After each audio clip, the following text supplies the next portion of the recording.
The Zodiac Killer got away with murder because he was a detective in the Napa District Attorney's office, and I'm doing this video to try to get a grand jury investigation.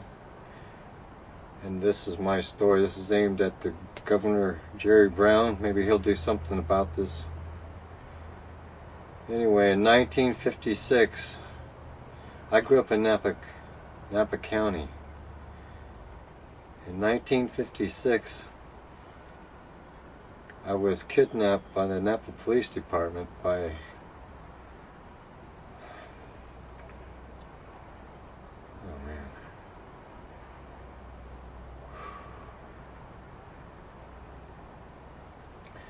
coming home from the show when I was 11 years old.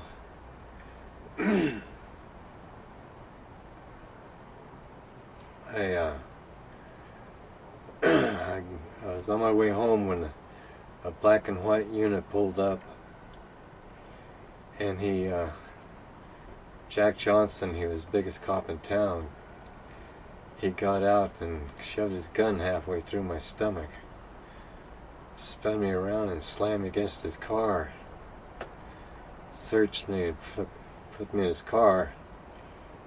Then he took me downtown to the police station. There they took me in the police captain, or whatever they call him, the big guy, Dewey Bernstead was his name.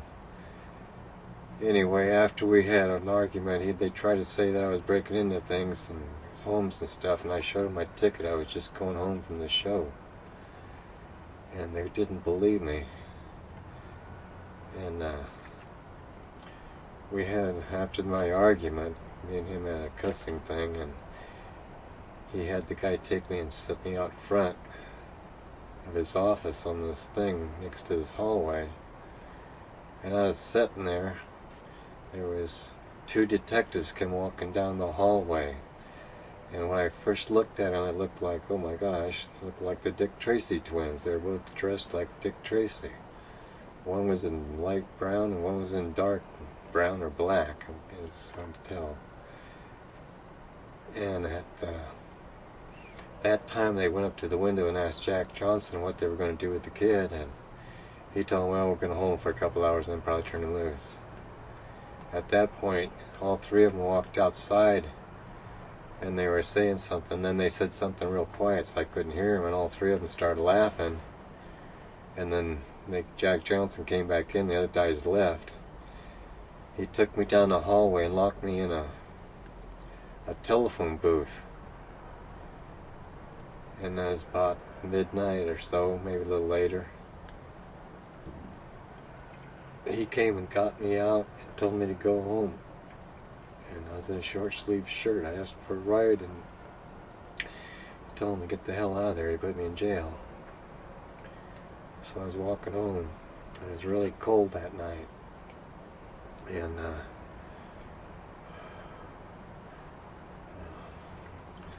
I made it all the way to Adrian and Pueblo when this 1951 Mercury, white, kind of a grayish white looking thing, 4-door, pulled up, and his door opened, the passenger door, and one of the detectives that I seen in the cops station was in the car. He said, hey kid, you're gonna freeze to death. You better get in this car. You know, I'll give you a ride. Get in, come on, get in. You're gonna freeze. And I was so cold I couldn't even hardly talk. My teeth were chattering, and I was shaking like a leaf. And I kept telling him no. But then the heat kept sucking me into his car. And finally, my last thought when I got in the car, well, he's a cop. I'll be safe. So when I got in the car, his hat and some papers were between us.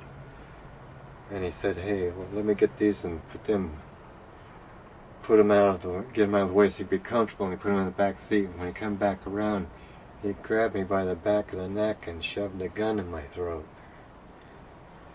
At first I thought it was a knife, and then I looked down and I could see that it was a chrome gun with a black handle. And he told me if I didn't cooperate with him 100%, he was going to kill me, and then he's going to kill my family. He asked me my name and address and everything. And I told him. And we just stared at each other, eye to eye, in the mirror for, God, it seemed like forever. He asked me if I could drive. I told him I drove my brother's car. It was just like that once. So he got out of the car, and we're still staring eye to eye all the way. He starts walking around the car, in the front of the car, and we're staring eye to eye all the way around. And when he gets to the front of the car, he stops and he's just staring at me. And I wanted to pull in gear and jump on the gas, but I was so scared I couldn't move. And then he came back around and got in the car and told me to drive, and he got down on the floorboard and started giving me oral sex. He had me drive all the way down Pueblo. I got down to Trancas. He stuck his head up. He told me to go down to El Centro and go straight up there. And so I was driving, and I went down Saskatoon, went up Ellis, and then back around on Adrian, back to where, damn near where he picked me up at. He had me stop. And then he reached over and picked me up and set me on his lap and kind of rubbed me around like this a little bit. And then he set me on the side and got up behind the wheel, and he started driving. And as soon as he started moving, he told me, he said, "Get the hell out of the car." And I said, "But we're moving." And he got right in my face and screamed. I said, "Get the fuck out of my car before I change my mind and blow your fucking brains out." And he reached over and threw the door open, grabbed me by the collar, and threw me out the door.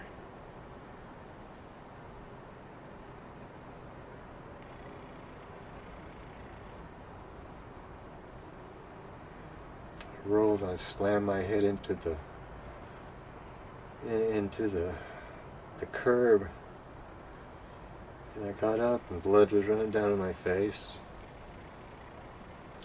His car was peeling out because there was gravel there, and gravel and rocks were thrown in my face and hit me and stuff.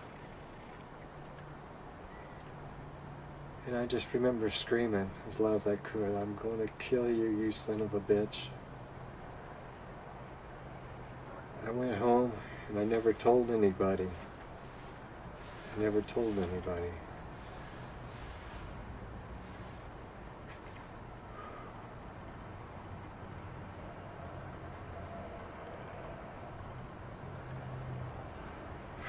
Years later, when I was a teenager, I saw his picture in the paper. He's getting the promotion into the district attorney's office with Jim Boitano. But I couldn't read his name because the printing was all screwed up. And then after that,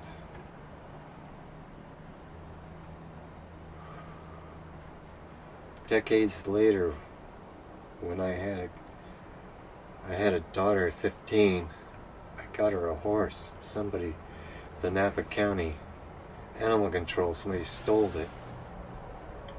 And without even thinking about it, I went to the district attorney's office to see if I could get some help. And I was standing there, and the lady asked me what I needed, and I told her, she says, "Well, I'll go get you somebody to help you." And she left the room, and I started getting really sick. And she'd come back in the room with this guy, and I noticed every step he took, it was like, man, stabbing me. I go, "Oh my God, could it be him?" And as soon as our eyes met, he jumped back, I jumped back, and it's like, oh God, it's him. And he stopped right there and told the lady to tell me that he couldn't help me because there was another city thing involved or something, and turned around and left the room.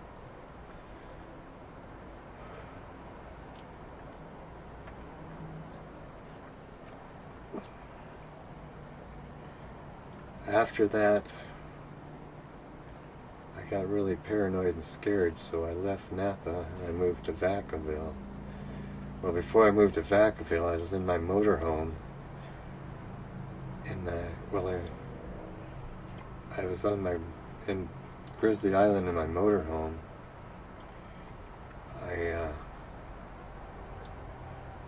To make a long story short,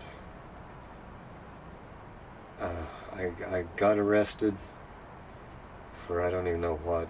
I didn't do anything, just tickets or non-failure or something. And when you go to jail, you have to see mental health. And so when I talked to mental health, I told them about it. And I told them that I wanted to kill him.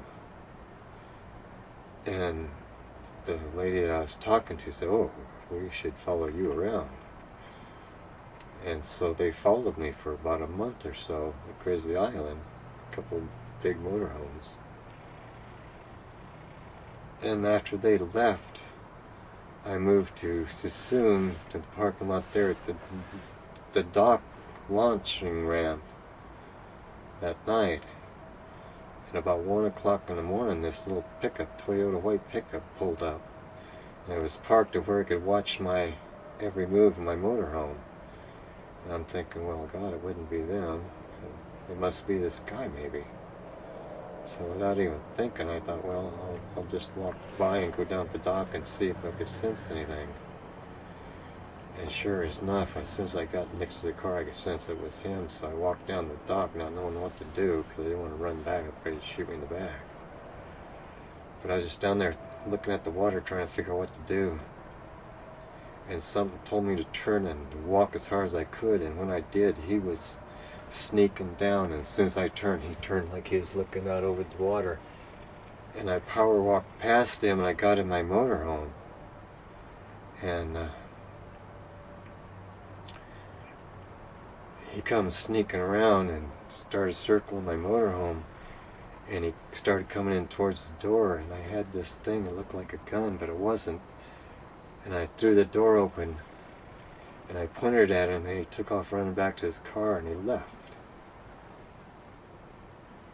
Well, after that time, I lived behind fences and gates and stuff, so I've been paranoid. And ever since then, I've been trying to get him and trying to stay away from him at the same time. And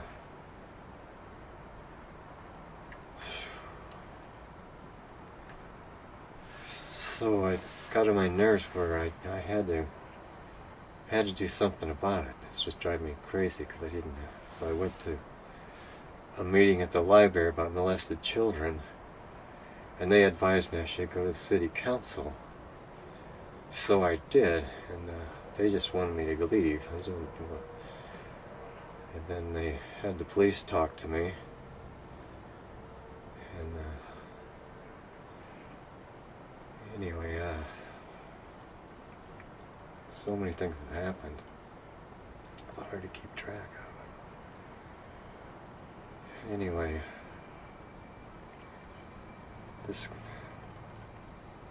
how was that?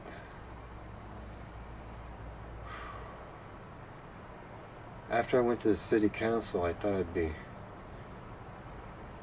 kind of shake things loose and see if I could get him going again. And sure enough, I was going to jam sessions across the freeway at the Hideaway Inn, and this one night this old man's in there staring at me, and I'm picking up vibes from him.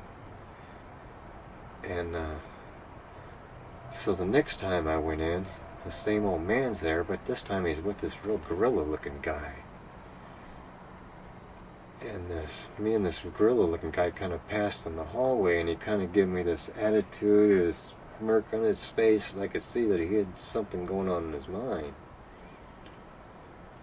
So I got paranoid and I quit going there. So I started going to the music things downtown, and this guy shows up, and he's standing about 15 feet in front of me. He's talking on the phone, and I'm hard of hearing, so I could read lips. And he's telling somebody on the phone that, yeah, I got him. Yeah, it's him. He's standing right in front of me. Yeah, I'm positive it's him. I'm looking right at him. And he was looking right at me. And this guy, every time I showed up, he would follow me. The next Monday, he showed up at my gym. And anyway, I got his driver's license number and a picture of him. I kind of confronted him, let him know that I knew what was going on, and I think he got scared off. But anyway, if the NSA has all these phone records, if they check this guy's driver's license, got his name, got his phone, could find out who's been calling him, I'll guarantee you that somebody from the district attorney's office that used to work there is calling this guy because he's paying him to kill me. But the police won't do anything about it, so I'm trying to get something done. And I'm aiming this at the Attorney General and to the Governor, Jerry Brown, because I need some help here. That's in my investigation. There was a little girl who was kidnapped in 1963, 5 years old, Doreen Heskett. In my investigation, I found out that her body was found on Sheriff Stewart's property, Bucky Stewart.